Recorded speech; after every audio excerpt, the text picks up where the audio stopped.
Dans la vie, pour accéder facilement à la joie, il faut avoir un esprit semblable à celui d'un enfant.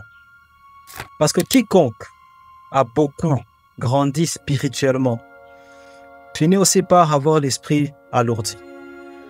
Or, plus on a l'esprit lourd, plus il devient difficile de facilement se vider le cœur de tout ce qui peut y être ressenti quand on est en manque de joie. En effet, lorsqu'on a l'esprit léger, on n'a pas besoin de beaucoup pour stimuler ses sentiments. Voilà pourquoi un enfant aura toujours facile à se vider le cœur de toute forme d'anxiété ou d'ennui qui pourrait y naître à cause de certains manques. Je vous propose de suivre ce qu'un jeune de notre peuple a à nous partager en termes d'expérience avant de continuer.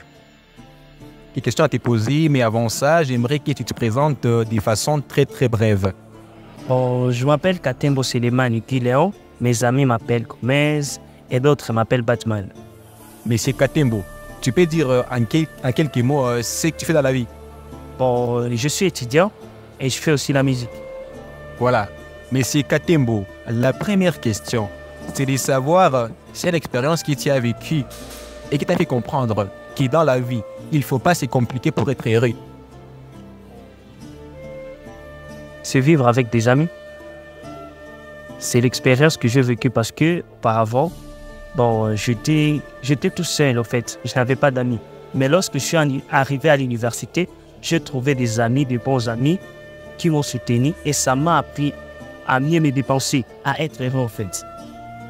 Pour satisfaire l'esprit et le cœur d'un adulte, il faudra toujours beaucoup plus qu'il n'en faut pour satisfaire un enfant. En effet, le cœur des personnes qui ont beaucoup vécu sont des cœurs qui ont connu tellement d'anxiété et assez de déception, chose qui vient plus tard changer ce qui sont intérieurement et qui rend complexe la manière avec laquelle ils apprécient les choses.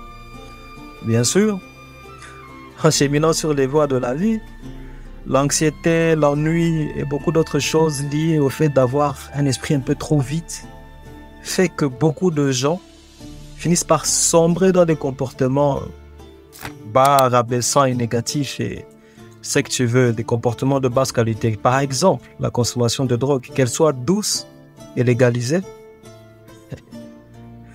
ou qu'elle soit de moins en moins douce et de plus en plus illégale. Mais bien sûr, les esprits les plus brillants finissent toujours par passer cette phase de la vie et en ressortir enrichis mentalement d'une lumière qui a découlé de leurs expériences. Et cette lumière finit toujours par en faire des personnes meilleures. Écoutons encore ce que nos élites de demain ont à dire à ce sujet. Est-ce que tu as vécu qui t'a fait comprendre qu'il faut parfois sacrifier certains plaisirs pour réussir certaines choses importantes? Bon, sacrifier certains plaisirs, je peux dire, c'est avoir raté le diplôme 2 fois. Parce que, bon, quand j'étais ma première année en 6e, j'avais raté un diplôme parce que, bon, j'étais en délinquant, je peux dire c'est là. J'aimais trop le jazz. 2e année, même chose. Mais la 3e année, je me suis décidé de bosser dur pour avoir mon diplôme. Dans ce que tu as vécu et qui t'a fait comprendre que pour mieux faire son travail, il faut parfois s'adapter au comportement et à la vision des gens avec qui on a affaire. Bon, je n'ai jamais travaillé dans ma vie, donc je n'aime pas dire fausses sur la question. Voilà, merci pour la réponse. Alors, la question suivante, c'est de savoir si l'expérience que tu as vécue, qui t'a fait comprendre qu'il faut parfois se faire respecter et se respecter soi-même pour mener une belle vie en société. Bon, premièrement, si tu te comportes bizarrement en société, personne ne peut te faire confiance. C'est ce que je peux dire. Et j'étais carrément ce genre de personne au secondaire. Parce que j'étais une personne qui méprisait toutes les autres personnes. Et si tu peux voir aussi mon uniforme au secondaire, mon frère, tu serais déçu. J'étais irrespectueux. Je peux dire c'est là. Et c'est ce qui m'a aidé à comprendre qu'il faut que je me respecte et que je respecte aussi d'autres personnes. La vie d'adulte est une vie pleine de challenges. le poids que cela impose au cœur des uns et des autres finit toujours par mettre la pression à la dimension émotionnelle des gens. Le plus dur, souvent, c'est de trouver les personnes capables de nous écouter, de nous accompagner, de nous soutenir quand on est en train de traverser des phases difficiles. Parfois même qu'on a juste besoin d'en parler. Parce que, généralement, parfois ou généralement, comme vous voulez, en parlant, on peut stimuler les endroits qu'il faut stimuler pour que notre dimension émotionnelle, sentimentale, affective puisse, être travaillée. Malheureusement, ce n'est pas toujours le cas. Parce que la plupart des gens aiment les choses superficielles et ne savent pas donner l'importance méritée à celles qui sont un peu plus profondes. Voilà pourquoi certains sujets importants de la vie finissent par être catégorisés comme étant des sujets terre à terre.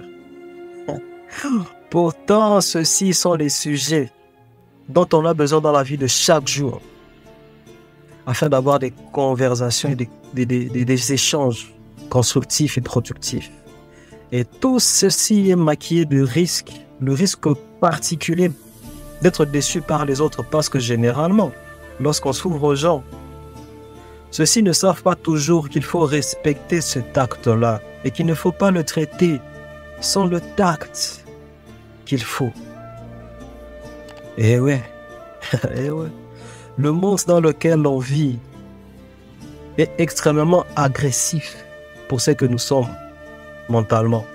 Le monde est un coin où les gens peuvent vous nourrir physiquement pendant qu'ils vous tuent avec les paroles qui sortent de leur bouche, ainsi qu'avec la nature du comportement qu'ils affichent à votre égard.